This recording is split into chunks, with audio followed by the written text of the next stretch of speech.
Agnipath scheme के launch होने के बाद से शुरू हुआ विरोध प्रदर्शन अब दिन पर दिन और भी उग्र होता जा रहा है और आज भी कई सारे राज्य में इसके खिलाफ विरोध प्रदर्शन काफ़ी उग्र है और कई ट्रेनें जला दी गई हैं, कई बसें फूंक दी गई हैं, युवा सड़क पर है। ऐसे में कुछ सवाल तो उठते हैं, जैसे कि अग्निपथ स्कीम के बाद क्या रेगुलर पूर्णकालिक भर्तियाँ अब बंद कर दी जाएंगी? उन 4 सालों में अगर सेना का जवान वहाँ से रिटायर होकर वापस आता है तो उसके पास क्या विकल्प बचेंगे? क्या वेतन और भत्ते होंगे और इस स्कीम के क्या फ़ायदे और क्या नुकसान? तो इन्हीं सब के बारे में हम इस वीडियो में आगे चर्चा करेंगे। नमस्कार, मैं सौरभ सिंह स्वागत करता हूँ आप सबका अपने यूट्यूब चैनल किस्सा अपना। जैसा कि अगर हम इस अग्निपथ स्कीम के बारे में बात करें तो हमें ये देखना होगा कि विश्व में और कहीं भी क्या ऐसी कोई स्कीम है। तो दो तरह की सेवाएं बेसिकली हमारे डिफेंस में ली जाती हैं। एक तो होता है कि आप रेगुलर चैनल के थ्रू भर्ती हो करके और वहाँ पे जा करके और पूर्णकालिक अपनी सेवा दें, और दूसरा होता है कंपल्सरी कर दिया जाता है वहाँ की जनता के लिए कि आपको इतने ड्यूरेशन के लिए ज़रूर हमारी सेना में शामिल होना है। तो ऐसे कुछ छोटे छोटे देश ऐसे हैं जैसे इजराइल है, साउथ कोरिया है।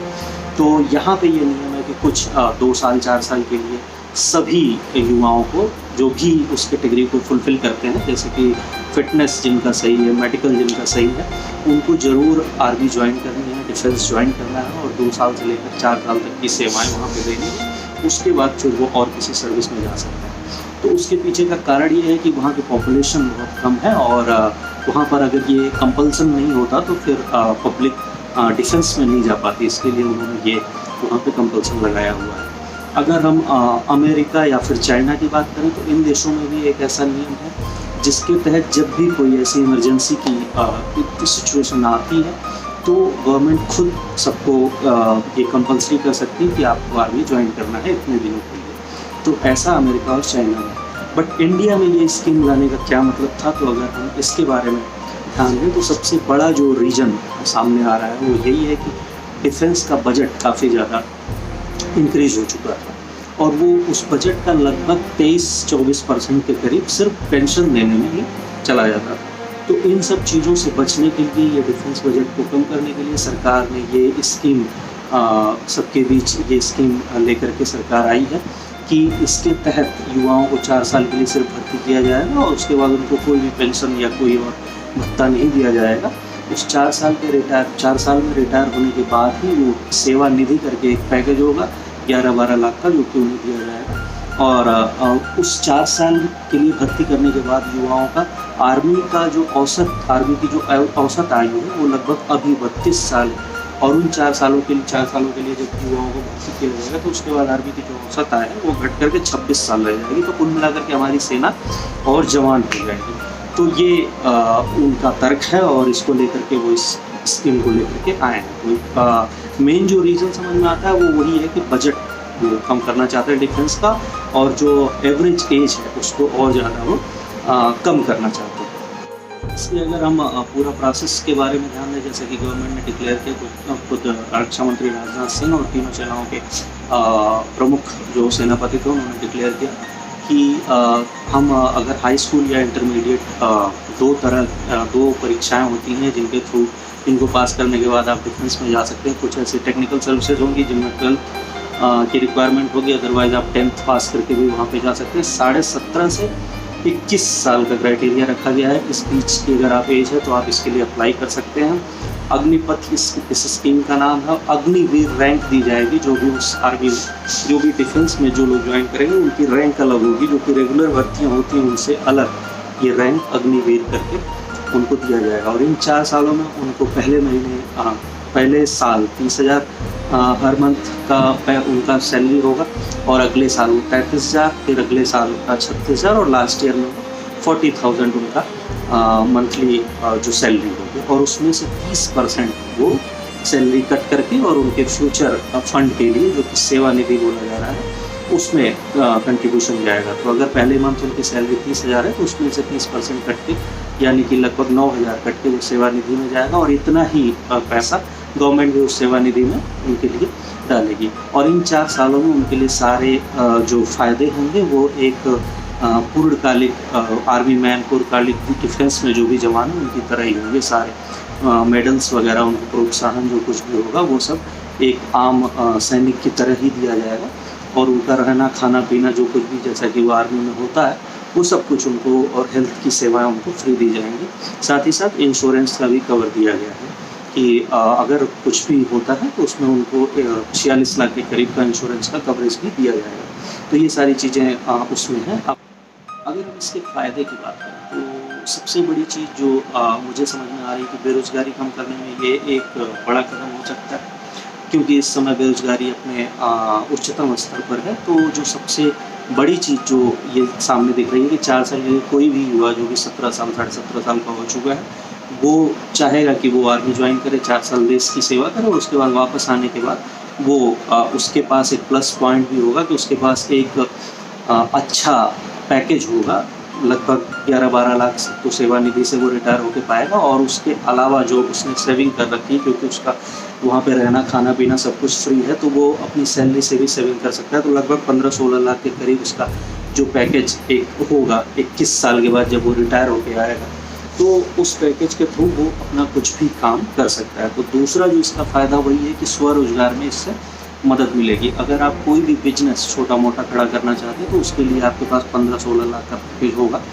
इसके लिए आपको किसी और पे डिपेंडेंट होने की ज़रूरत नहीं है, और आप उसी पैसे से अपना रोज़गार खोल सकते हैं। और तीसरी चीज़ ये भी होगी कि आप अगर अग्निवीर होकर के आते हैं, अग्निवीर से रिटायर होते हैं, तो आपको बैंक से लोन भी काफ़ी आसानी से, उन्होंने एक लिमिट दे रखी, काफ़ी आसानी से वो आप पा सकते हैं। और चौथी चीज़ ये है कि आपकी राज्य सरकार, कई सारी राज्य सरकारों ने डिक्लेयर कर दिया है, और बहुत से लोग अभी आगे भी इस पर चर्चा करेंगे और डिक्लेयर करेंगे। तो कई सारी राज्य सरकारों ने ये घोषणा की है कि जो भी अग्निवीर रिटायर होकर वापस आएंगे तो राज्य की जो सेवाएं होंगी, चाहे वो पुलिस सेवा हो, चाहे वो कोई और सेवा हो, हर एक सेवा में उनको प्राथमिकता दी जाएगी जो भी अग्निवीर होंगे। और उसके अलावा अगर हम बात करें तो जो स्किल्ड पर्सन होंगे वहाँ से अग्निवीर से होकर के आएंगे, वो वेल स्किल्ड होंगे, वेल ट्रेंड होंगे, और ज़रूरत पड़ने पर, जैसे कि अगर उनको एक बार ट्रेनिंग दी जाती है, 6 महीने की ट्रेनिंग होगी उस 4 साल में, ऐसा बोला जा रहा है, तो जब वो ट्रेन होकर के वापस आएंगे तो जब भी कभी ऐसी ज़रूरत पड़ती है, देश के ऊपर आपातकाल जैसी स्थिति होती है, कोई भी अटैक होता है, उस समय अगर हमें ऐसे लोगों की ज़रूरत पड़ेगी तो उनको तुरंत बुलाया जा सकता है। तो हमारे पास एक अच्छा बेंच होगा जिसमें कि बहुत सारे लोग ट्रेन होंगे, और हमें अलग से उनको ट्रेनिंग देने की ज़रूरत नहीं होती, उनको तुरंत डिप्लॉय किया जा सकता है। तो ये एक बहुत बड़ा फ़ायदा देखने को आ रहा है। तो ये सारी चीज़ें मुझे इस स्कीम से ये फ़ायदे दिख रहे हैं, जिन पर कि युवाओं को भी ध्यान देना चाहिए कि हमें इसको ध्यान में रख करके ही अपना विरोध प्रदर्शन करना चाहिए। जो भी एक्चुअल मुद्दे हैं उनको हम सरकार के सामने रखें, और इन फ़ायदों को भी ध्यान में ज़रूर। अब अगर हम इससे नुकसान की बात करें तो सबसे बड़ी चीज़ जो है, सबसे बड़ा नुकसान उस व्यक्ति का है जो कि 3 साल 4 साल लगातार बच्चे तैयारी करते हैं, युवा तैयारी करते हैं, और उसके बाद फिर वो देश सेवा में करियर बनाने की सोचते हैं कि अगर हम एक बार आर्मी में गए, डिफेंस में गए, तो हम देश सेवा भी करेंगे, और एक अच्छा उनका पैसे से भी, मतलब उनको कोई भी दिक्कत नहीं होगी, आर्थिक मजबूती होगी। जब भी वो रिटायर होकर आएंगे उनके पास एक अच्छा फंड होगा, साथ ही साथ पेंशन की भी सुविधा उनके लिए उपलब्ध होगी। तो ये सबसे बड़ी चीज़ है जिसको लेकर के युवा थोड़े से शंकित हैं कि अगर ये 4 साल वाली स्कीम रहती है तो वो फिर कोई भी व्यक्ति तैयारी करके और 4 साल के लिए वो आर्मी में जाता है और फिर रिटायर होकर वापस आ जाएगा, तो उसके पास क्या विकल्प बचेंगे। और जो भी अंदर से जिसकी इच्छा है कि वो आर्मी की सेवा, देश की सेवा करना चाहता है इतने सालों तक, 15 साल तक, तो एटलीस्ट जो अभी तक का नियम है 14-15 साल तक आर्मी में आप रह सकते हैं, तो वो कैसे मतलब फिर आगे कर पाएगा। दूसरी जो सबसे बड़ी चीज़ है कि रेगुलर भर्तियाँ इससे कम होने का अंदेशा है। जैसा कि अभी बताया गया है कि 50,000 के करीब इस साल भर्ती की जाएगी, और हर साल लगभग 50,000 भर्तियाँ की जाएंगी।